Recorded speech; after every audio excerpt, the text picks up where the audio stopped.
Bonjour et bienvenue à notre rendez-vous hebdomadaire. Voilà, donc aujourd'hui on va faire ce petit exercice donc sur les triggers. Et puis donc comme la dernière fois on a fait sur les procédures, cette fois-ci ça sera sur les triggers. Ensuite on verra maintenant comment installer le logiciel.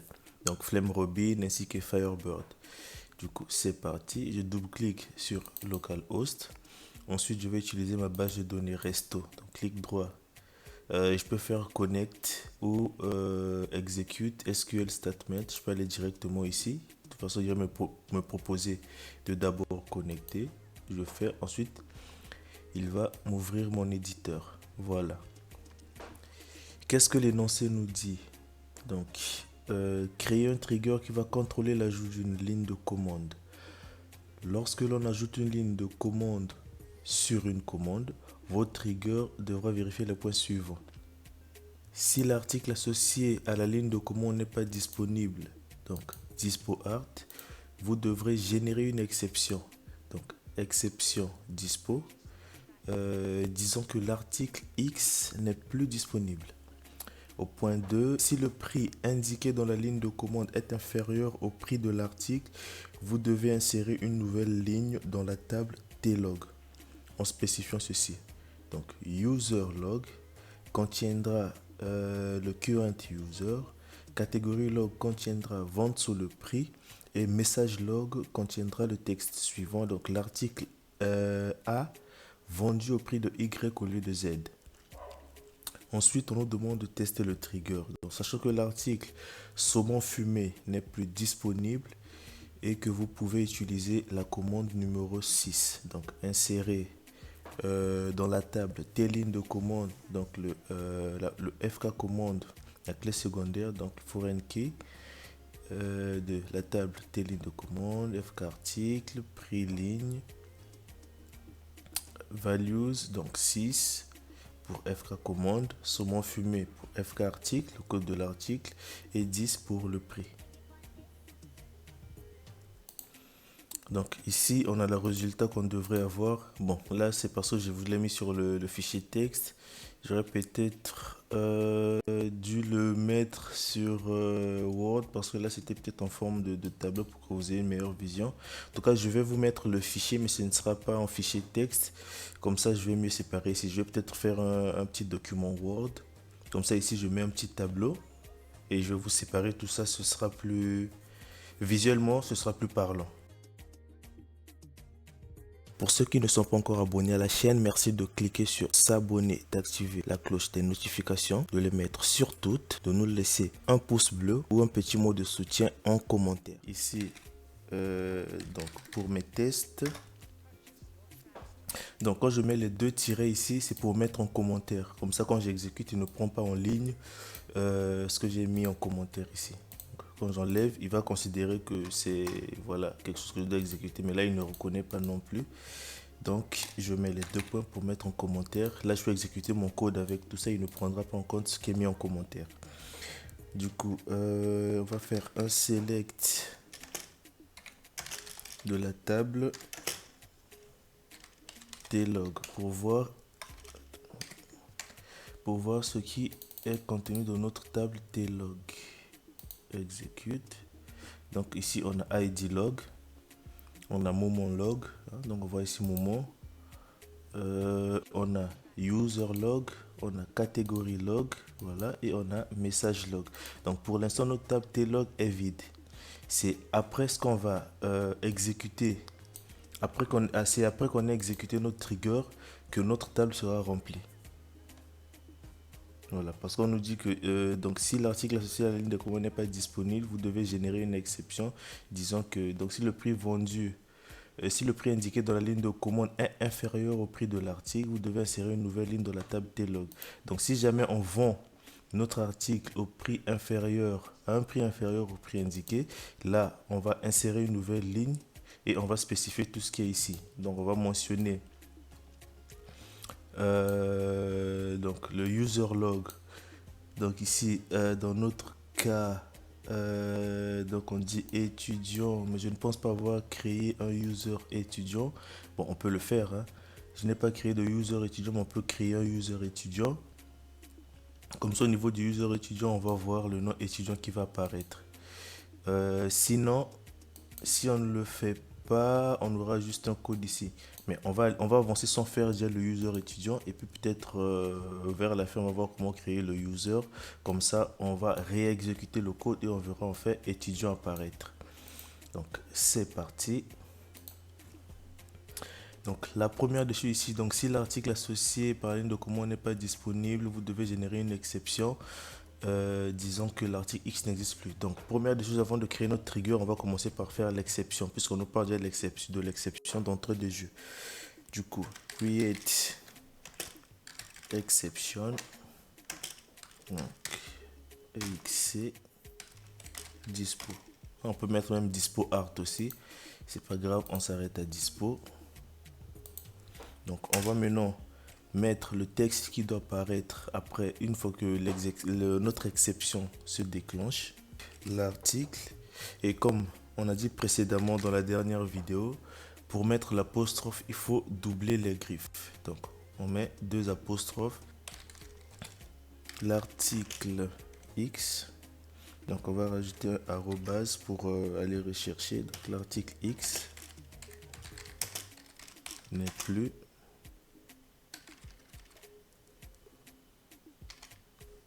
disponible. Donc ici on va encore doubler. Vous voyez que là il a mis un commentaire. Là il n'a pas considéré parce que j'ai mis un seul. On va doubler ici. Ensuite on va fermer notre crochet. Donc là c'est fini. On termine par un point virgule. On passe maintenant à la génération de notre trigger. Donc create. Bon, on va faire un set terme d'abord, puisque là on va exécuter, mais pas du SQL, mais on va changer d'éditeur pour exécuter du PSQL. Du coup, set terme, on va déjà faire notre structure de base, as, begin et end. Voilà, donc c'est parti maintenant. Create trigger. Donc trg pour trigger. Ensuite on va nommer notre trigger, ce sera ajoute ligne. Bon là à l'évidence vous voyez que j'ai déjà un trigger ici. On va le renommer juste différemment pour qu'il ne soit pas confondu à ce qui existe déjà. Donc ajoute. Donc là, je vais le créer sans le E à la fin, comme ça, il y a une différence. Ajoute ligne. Donc for, il faut toujours spécifier la table. Donc for, tlignes commande. Ensuite, ici, l'article associé à la ligne de commande n'est pas disponible. Vous devez générer une exception disant que l'article X n'est plus disponible. Donc ça veut dire que notre trigger devra être... Donc on devra vérifier ça avant l'insertion. Donc on doit vérifier si notre article est disponible avant de pouvoir insérer une nouvelle ligne. Donc si l'article est disponible, on n'insère pas.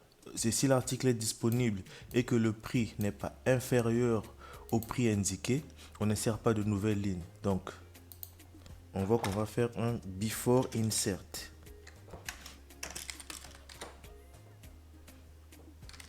Before insert, donc avant insertion. Ensuite, on va spécifier ceci. Donc, en lisant, on voit qu'on aura besoin de comparer le prix de l'article et du prix de vente. Donc, j'ai deux prix.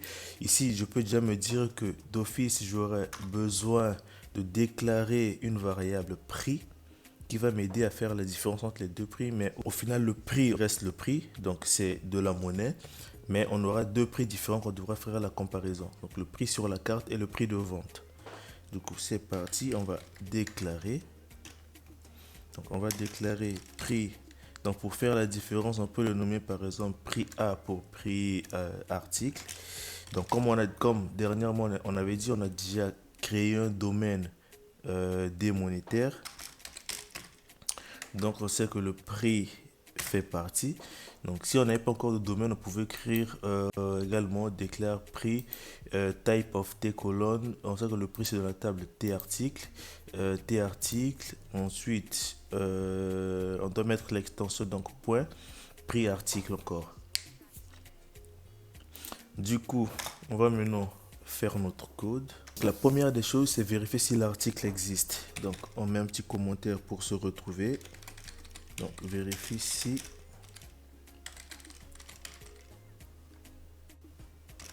l'article est disponible.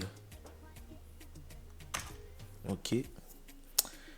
Donc, comme la dernière fois, on va faire un if not exist. If not exist.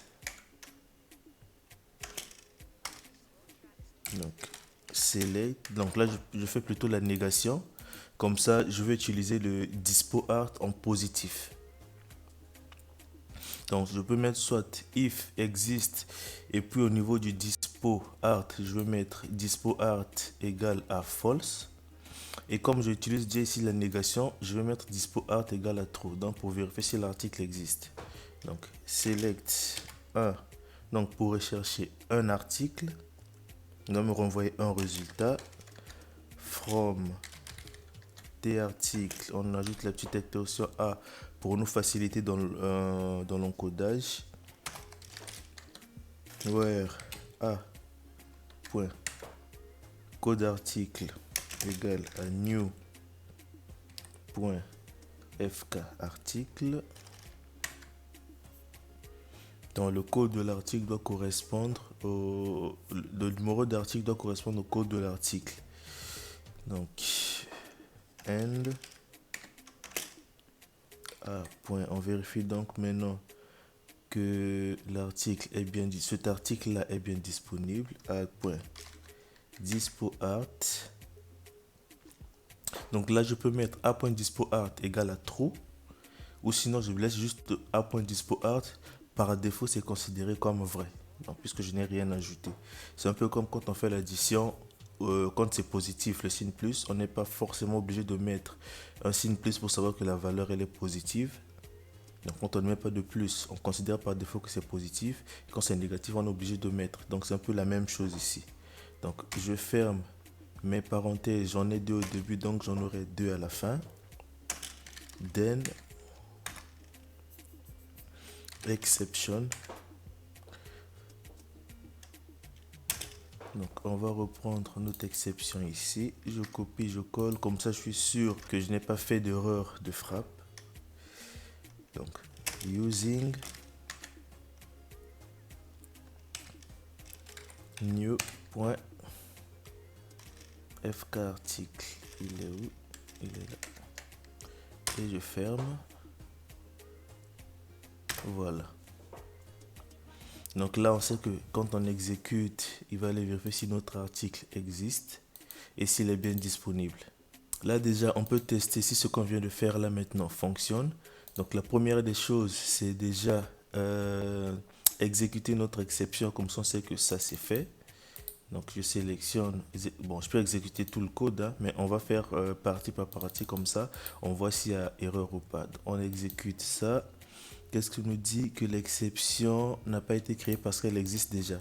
Bon, on va essayer de faire une différence. Comme je vous ai dit que j'ai déjà cette exception là qui existe. J'ajoute un O ici. Donc comme on a fait ici pour juste faire la différence, et on réexécute. Exécuter. Voilà. C'est bleu, c'est que ça fonctionne.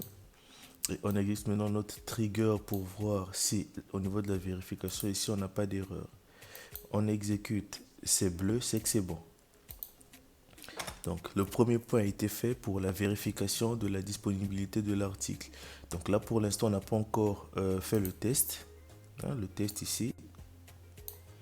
Ouais, on doit finir notre code pour pouvoir arriver à ce niveau là. Ensuite, qu'est-ce qu'on va faire? On va aller maintenant récupérer le prix de l'article. Puisqu'on vient de vérifier que le prix existe, on va maintenant récupérer son prix. Ensuite, faire la comparaison du prix de vente et du prix affiché sur la carte. Du coup, on peut dire qu'on récupère le prix. Hein. Voilà. On va faire un select. Donc de A bon, select from des articles A. Ensuite, ici, on revient pour mettre notre petite extension A.prix. From des articles A. Where. Donc, comme avant, A.code article égale à new.fk article. Donc, pour tester ailleurs qu'avec le new, on doit mettre ici, par exemple, le nom de l'article. Parce que je vais vous afficher déjà la table des articles. Select star from des articles A.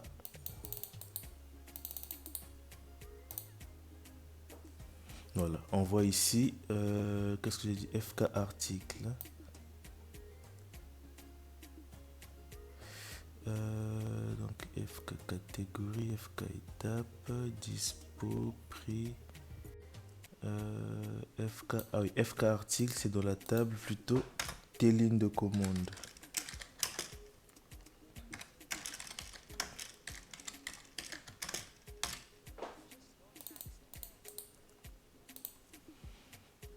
Voilà, FK article, voilà la colonne FK article, on voit que c'est les noms. Ici, on retrouve notre saumon fumé. Donc, A.code art, on va voir à quoi ça correspond. A.code art, voilà. Donc, A.code art, on va voir donc, ici, c'est pour dire que le A.code art, ici, c'est les noms. Donc, le nom de l'article doit correspondre à la ligne de l'article. Donc, le même nom qui est le nom de l'article doit correspondre au nom qui apparaît à la ligne de l'article dans la table des lignes de commande. Voilà. Donc, comme ça, c'est un peu plus clair. Ensuite, on va continuer notre code. Donc, into. Donc, on sélectionne le prix de l'article. On voit que le prix, l'article sélectionné correspond bien à l'article affiché dans la ligne. Et on va le regarder où? Dans notre variable prix. Donc, c'est prix A. Donc, c'est le prix qu'on a besoin. Donc, ça arrête là. Ensuite, on va vérifier maintenant si le prix de la ligne de commande est inférieur au prix de l'article. Donc, vérifie si le prix... bon, je vais tout écrire de la ligne de commande est inférieur au prix de l'article.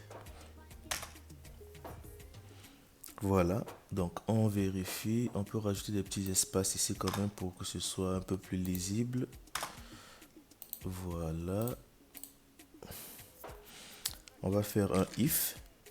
Donc if new.prix. Donc si le nouveau prix est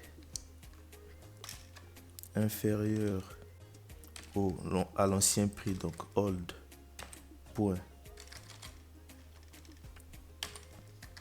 prix. Bon, on peut mettre old.prix ou simplement prix A. Ouais, ça revient plus ou moins au même, mais comme on a commencé avec prix A, on va continuer avec ça. Donc sinon c'est le nouveau prix inférieur à l'ancien prix, ça revient à la même chose. De toute façon, fini ça, après on va tester, on verra que ça donne exactement la même chose. Then,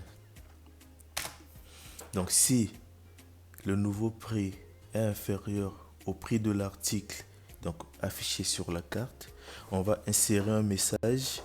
Donc on peut rajouter un petit commentaire ici quand même pour dire que là on vérifie le prix. Ensuite on insère. Comme ça c'est plus lisible pour n'importe qui va reprendre votre code.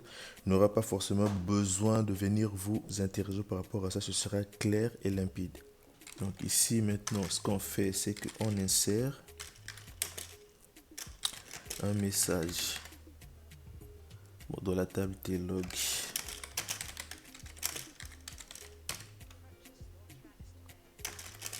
En cas de vente sous le prix. Donc on fait un insert into tlog.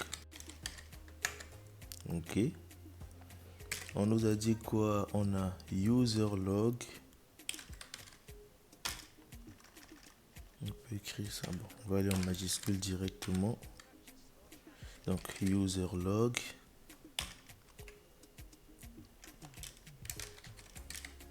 Catégorie log.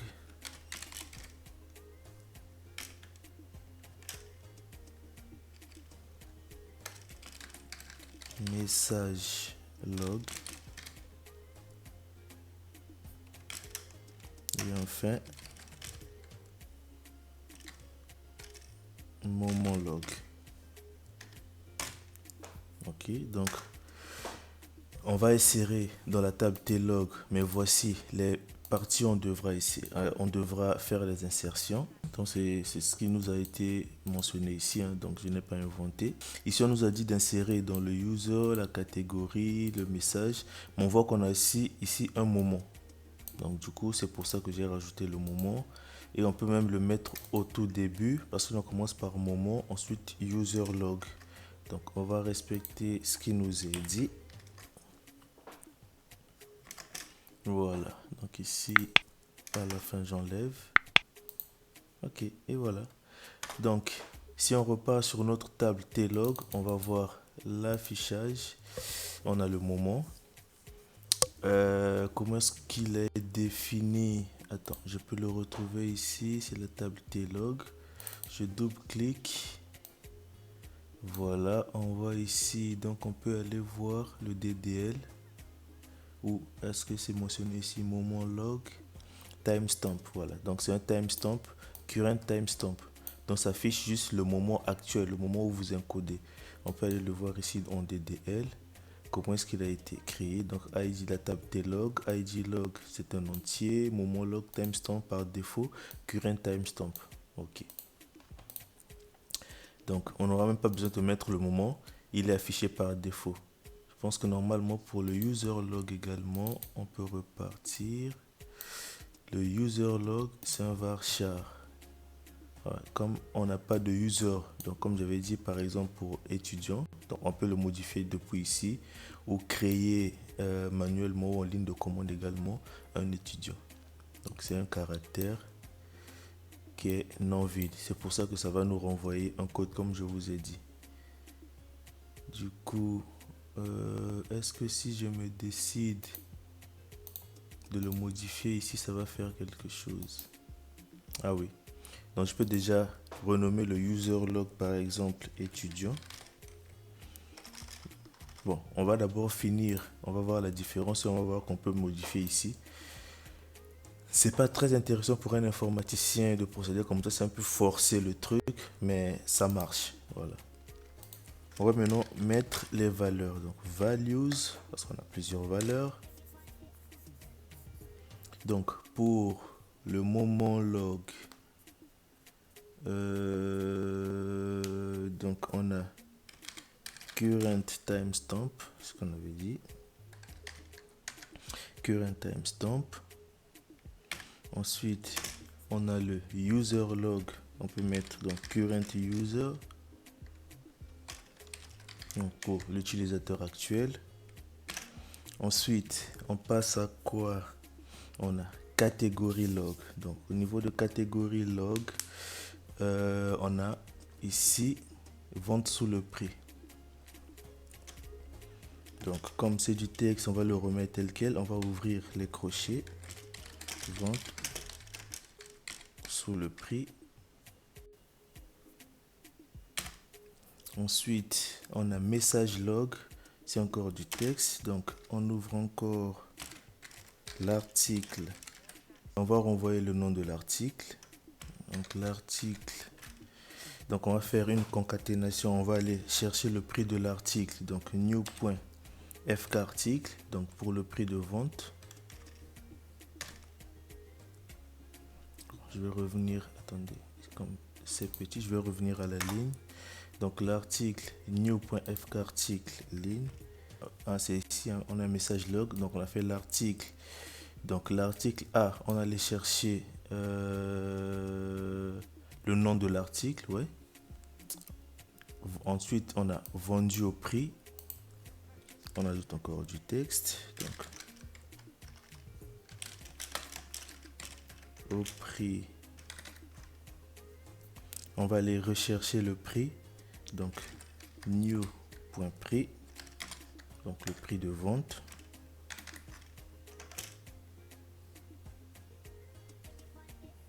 Ensuite, au lieu de. Donc, ici, on va mettre maintenant notre variable prix A. Donc ça, là maintenant, c'est le prix de base, le prix qui a été mis sur la carte. Voilà, au lieu de prix. Ensuite, on ferme.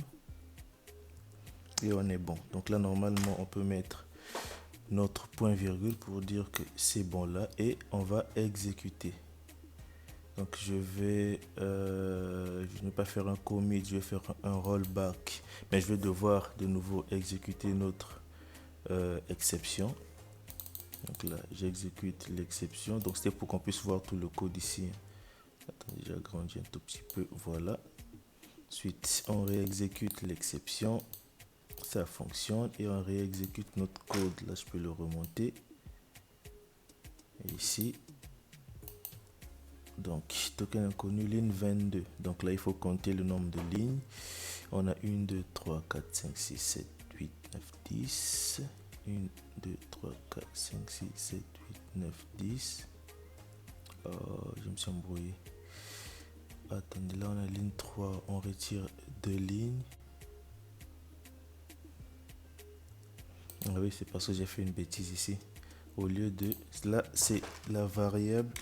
J'ai fait une concaténation. Voilà, donc au lieu de...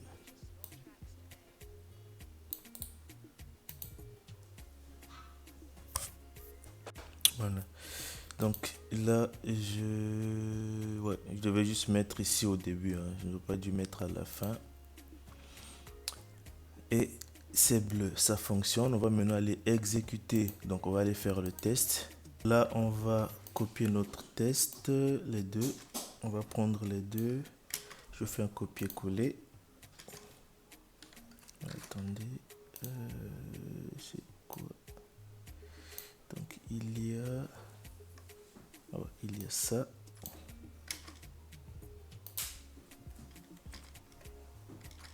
Voilà, je peux directement rajouter le deuxième aussi. Ok. Ça, j'enlève. Voilà, on a nos deux tests ici à faire. Donc les deux inserts. Ensuite, en vérifiant, j'ai vu qu'ici, on avait sauté un else. Bon, ça ne fait pas une grande différence non plus, mais on va quand même rajouter. Voilà, et là maintenant on peut exécuter. Donc je peux sélectionner tout le code avec notre exception. Ça va passer aussi non testé, partie par partie. Du coup, je fais un rollback. J'exécute l'exception. Voilà, c'est bleu. Donc ça fonctionne, il n'y a pas d'erreur. Et ensuite, on exécute notre trigger. Voilà, c'est encore bleu, c'est parfait. Donc, on va vérifier notre table tlog. Pour l'instant, c'est vide. Donc, on va faire notre insert. Et si l'article n'existe pas, l'exception sera déclenchée. Si l'article existe et que le produit est vendu au prix inférieur à celui qui est marqué sur la carte, là, l'autre insert va se déclencher dans la table tlog. Du coup, on fait la première insert. Voilà, ça fonctionne. On va vérifier ici. Bon, on peut déjà vérifier la table ligne de commande. Voilà, donc la FK commande, c'est bien le numéro 6. La FK article, c'est saumon fumé. Et le prix, on a mis ici que c'était 10.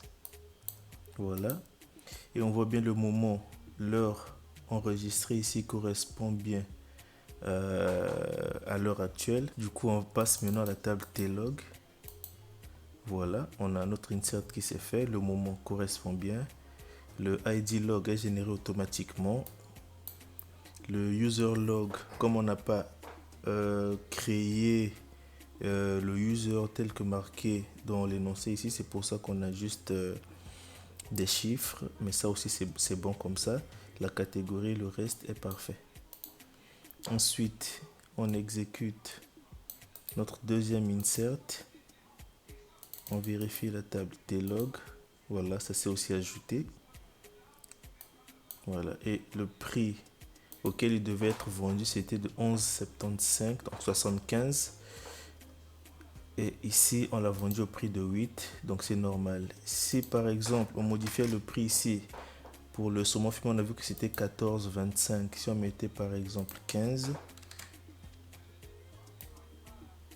on exécute.